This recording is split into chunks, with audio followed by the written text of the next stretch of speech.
இன்றைக்கி கூட என்ன குக் பண்ணுறாங்கன்னு பார்க்கலாமா? இன்றைக்கி இதெல்லாம் வச்சு சொய்யும் வாங்க எப்படி செய்கிறதுன்னு பார்க்கலாம். இப்போ அதுக்கு இந்த மாதிரி ஒரு பவுல் எடுத்துக்கோங்க. இப்போது நான் 1 கப் கோதுமை மாவு எடுத்திருக்கேன். இப்போ அதை வந்து ஆட் பண்ணிக்கலாம்.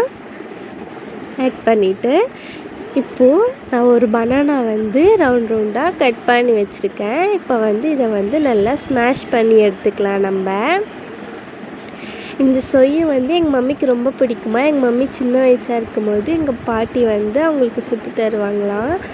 அவங்களுக்கு ரொம்ப பிடிக்குமா. அதனால் இப்போ நான் வந்து செய்ய வந்திருக்கேன். அந்த சொய்யும் மம்மிக்கு செஞ்சு கொடுக்க.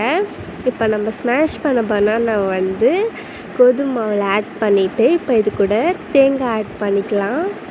இது கூட பாதாம், முந்திரி, அது கூடயே ஒரே ஒரு இடித்த ஏலக்காய் ஆட் பண்ணிவிட்டு வெல்லம் தண்ணி ஆட் பண்ணிக்கலாம். இப்போ ஆட் பண்ணி நல்லா அதை கொஞ்சம் திக்காக மிக்ஸ் பண்ணி வச்சுக்கோங்க.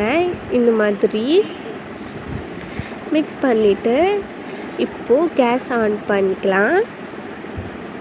ஆன் பண்ணிவிட்டு இப்போது நம்ம குட்டி கடாய் வச்சு ஆயில் ஆட் பண்ணி நல்லா ஹீட் பண்ணிக்கலாம்.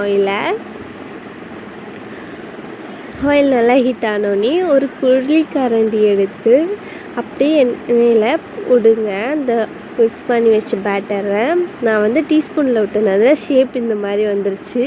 நீங்கள் அழகான குழிக்கரண்டி எடுத்து அதில் விட்டிங்கன்னா ரவுண்டாக வரும். இப்போ இந்த மாதிரி கலர் வந்தோடனே நம்ம அதை வந்து எடுத்து பிளேட்டுக்கு மாற்றிக்கலாம். இப்போ நம்மளோட சொய்யும் ரெடி.